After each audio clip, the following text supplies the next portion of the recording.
in the heart of Omodoro, a village surrounded by thick forest and red soil paths. Twin sisters were born under a full moon. Their names were Oluchi and Olana. From the very moment they cried their first cry, elders said the land shook with a strange breeze.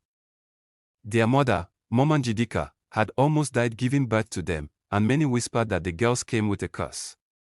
Though identical in face, they were nothing alike in spirit. Oluchi was fiery, quick-tempered, and proud, while Olana was cunning, jealous, and sharp-tongued. Even as babies, they would slap each other, bite, and scream for attention. As they grew, so did their hatred. The people of Omodoro called them Nimyu no Nemyo, the day and the night. Their rivalry was the talk of every compound. They competed for everything: food, clothes, friends, even their father's affection. If one fetched water, the other would fetch more. If one cooked, the other would scatter the firewood in anger. The villagers gossiped endlessly. What kind of womb brings enemies into the world? One old woman asked. Even goats are more united, another added. But Mama Njidika had no answers. She had begged the gods, prayed at the shrine, but nothing changed. Then came Obi, the handsome son of the village hunter. Tall, with skin like roasted yam and eyes that held secrets, Obi returned from the city to bury his father. The twins saw him at the market square, and instantly, something darker awoke. Oluchi smiled at him with her bold charm, while Olana lowered her lashes and greeted him sweetly. The game had begun. What started as sisterly jealousy turned into a dangerous competition. But he ate pounded yam from Olana's hand yesterday. A third exclaimed. News traveled fast in Omodoro. Even the palm wine tapper joked, the one who wins Obi may lose her soul. The twins heard every whisper, and each one made their blood boil. But instead of backing down, they doubled their efforts. Obi's hut became a battleground of gifts, visits, sweet words, and poisonous stares exchanged behind his back. Oluchi went to the dibia at night, carrying kola nuts and a cock. She begged for a charm to make Obi love only her. Meanwhile, Olana sneaked to the river shrine with a piece of Obi's wrapper and 3 red candles. She offered prayers to the goddess of attraction, sacrificing her waist beads. Both believed victory was near.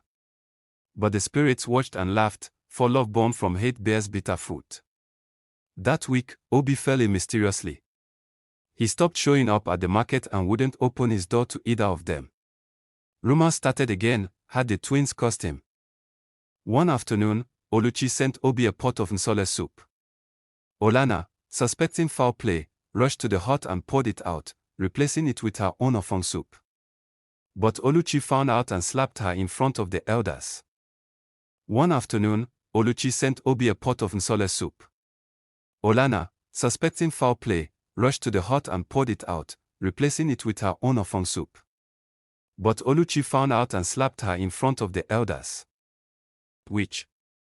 She screamed. Olana fought back. Snake! She hissed.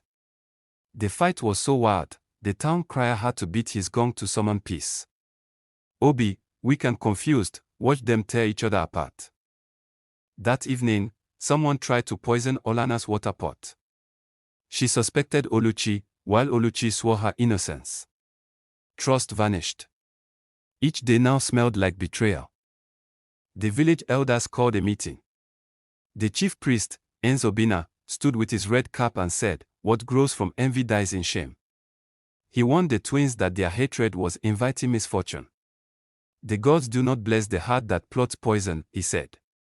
But neither Oluchi nor Olana listened. They accused each other before the council, calling out every wicked deed, every stolen moment.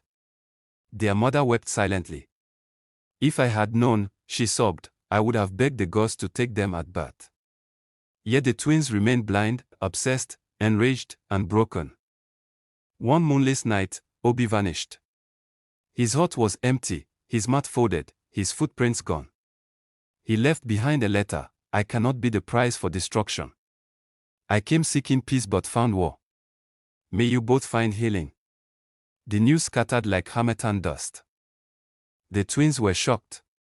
Each blamed the other for his departure. "You drove him away with your witchcraft." Oluchi shouted. No, you scared him with your desperate pride.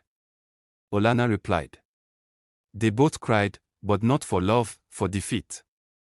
Umudo watched in silence as the storm of the bitter twins swirled into something darker. It was market day when the next disaster struck.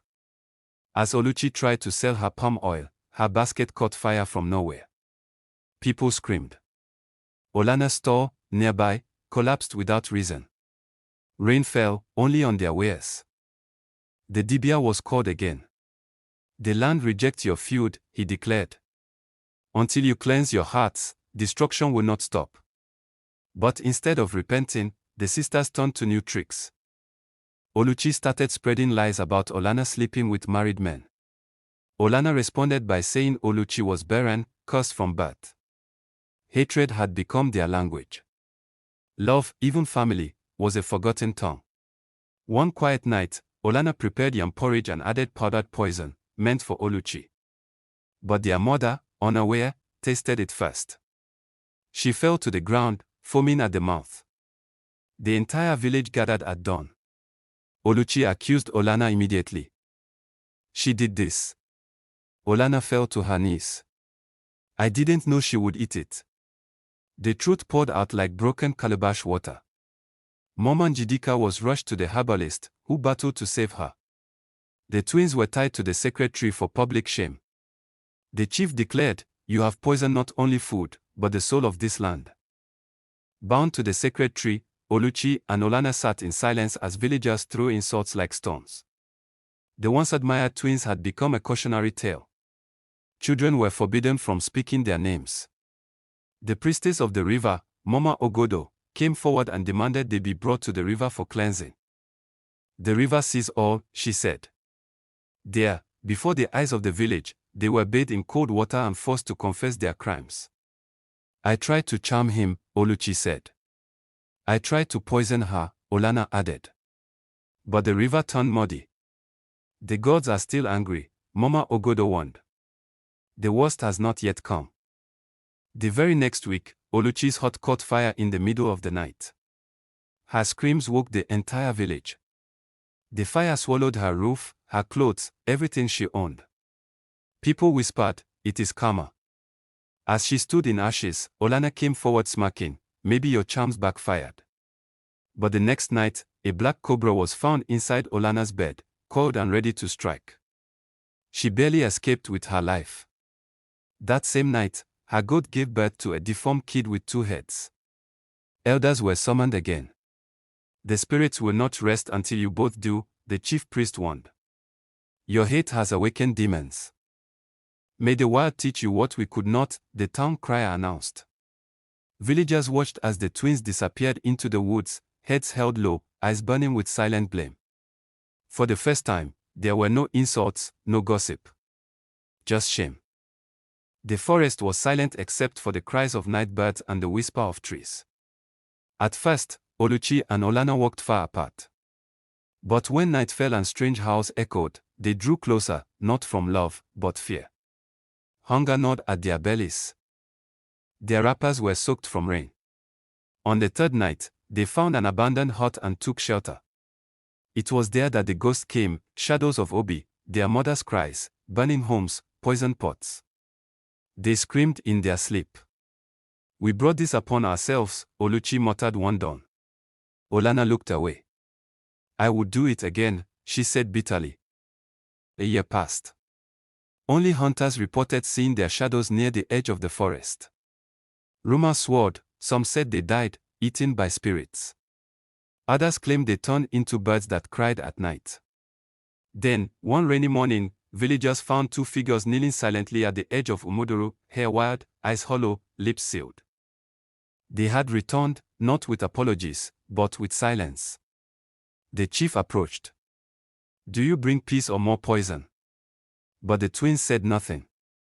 They were allowed to stay in a small hut at the village outskirts. They never spoke to each other again. Not a word. They lived side by side in complete silence, not out of love, not out of hate, but because sometimes, silence is all that remains when bitterness rots the soul, and so, the tale of Oluchi and Olana lived on, not as a love story, but as a warning, Never let hatred grow where love was meant to bloom.